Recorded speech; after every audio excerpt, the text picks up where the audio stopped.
Hey, welcome friends. Hey, this is part 3 of my rotator cuff surgery recovery.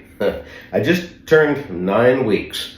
The last one I did was at 4 weeks. So it's 5 weeks since then. As you can see, the sling is off and so forth, which is fine. However, don't get me wrong, that doesn't mean I can do anything with my bad arm. I can't do it. I might be able to pick up a little jar or something like that, but realistically, that's about all I can do. Maybe squeeze some toothpaste onto a toothbrush.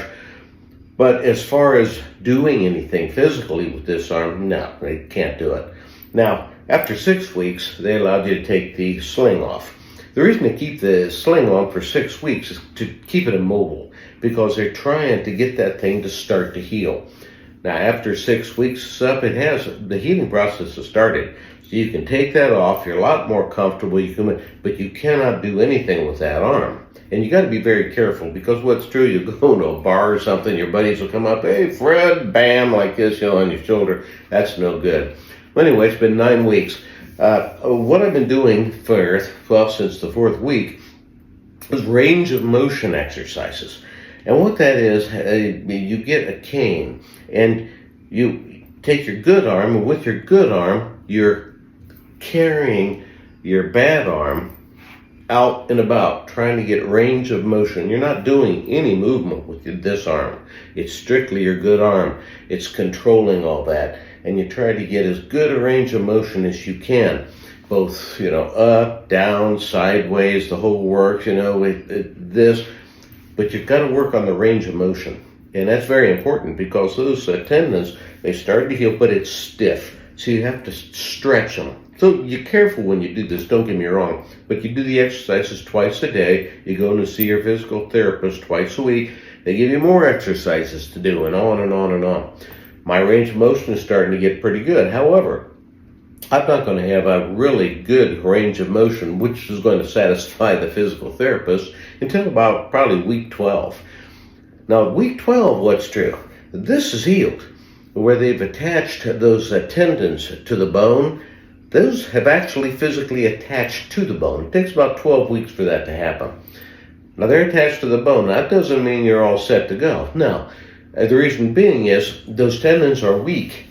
They haven't been stretched. They're fragile, let's put it that way.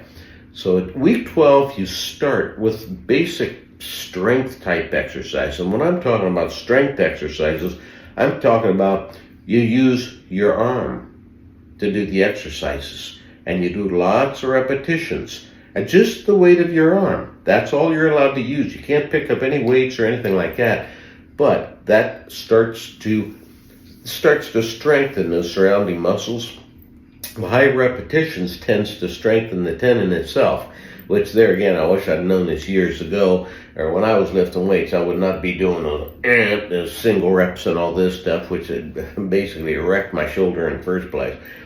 But anyway, that goes on for, another 3 or 4 weeks after that. The point is, I'm not even going to be able to look at a golf club until about 6 months has passed, probably more like 9 months. It'll be October or something like that before I can actually go out and play golf.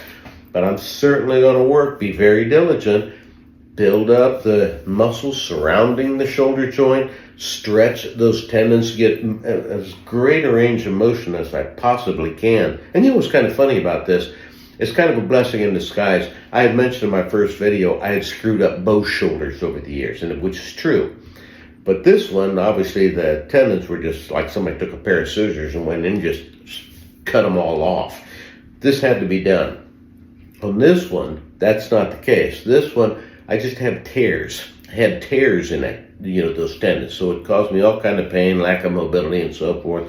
Well, the 2-3 months that this has been going on now, I can't do anything with my shoulder, so I can't do anything with this shoulder. So it's given it finally a chance to rest and repair itself, and it has. This shoulder had a fraction of the pain I had 2 or 3 months. I mean, a fraction. My range of motion is much better. It's great. So in that regard, I'm a happy guy, because I was considering having this shoulder done after this one healed. Now I'm not. No way that's going to happen. Well, anyway, thanks for watching. Wish me well, and hopefully I'll see you out there on a golf course this fall. Bye now.